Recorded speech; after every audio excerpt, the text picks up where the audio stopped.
All right, anniversary is usually a time to celebrate a milestone. This story is a milestone, but it's also one to reflect and honor lives lost. Continental Airlines Flight 1713, bound for Boise, crashed while taking off from Denver's old Stapleton Airport on November 15, 1987.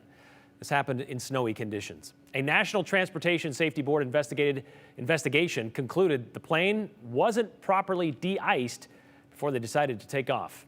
28 people died. Last November, Andrew Bartline spoke with two survivors from Boise. They said a mundane decision saved their lives 35 years ago today. It's a lost art, collecting old newspaper clippings, usually for moments you want to remember. Just to process what had happened was pretty crazy. But sometimes it's for a day you can never forget. It was kind of cloudy and a little bit misty, rainy, that type of thing. And snowy. The weather wasn't very good. It was 1987, Continental Flight 1713 from Denver to Boise. The plane wasn't fully de-iced before taking off, and it barely left the runway. 11-year-old Jennifer Allegreza was on board with her father, Tom. The plane went up about 100 feet and turned upside down, and then it landed on its roof and crashed and then broke apart. And I yelled right away. I said, "Duck your heads. We're gonna crash."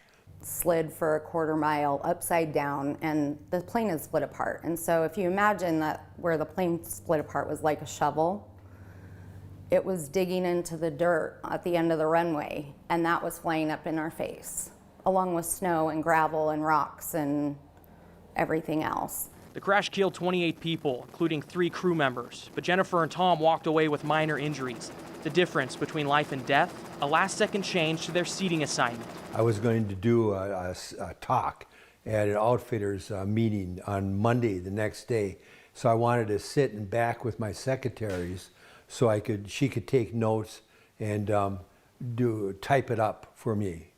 And so I moved everybody from the front of the plane to the back of the plane. The seats that we originally had, where the plane split apart towards the middle front, we would have been dead because they all died there.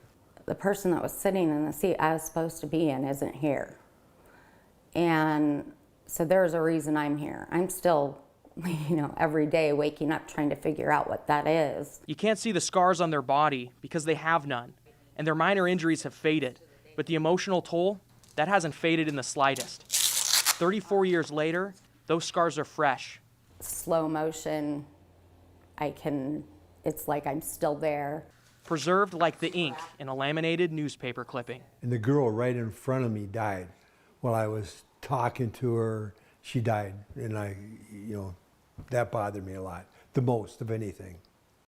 Whew, those are some memories. Jennifer and Tom still fly, by the way, and they actually boarded a plane 2 days after that crash to get home. Today, they celebrate the anniversary each year with flowers and a big family dinner, an annual reminder to live their life with gratitude.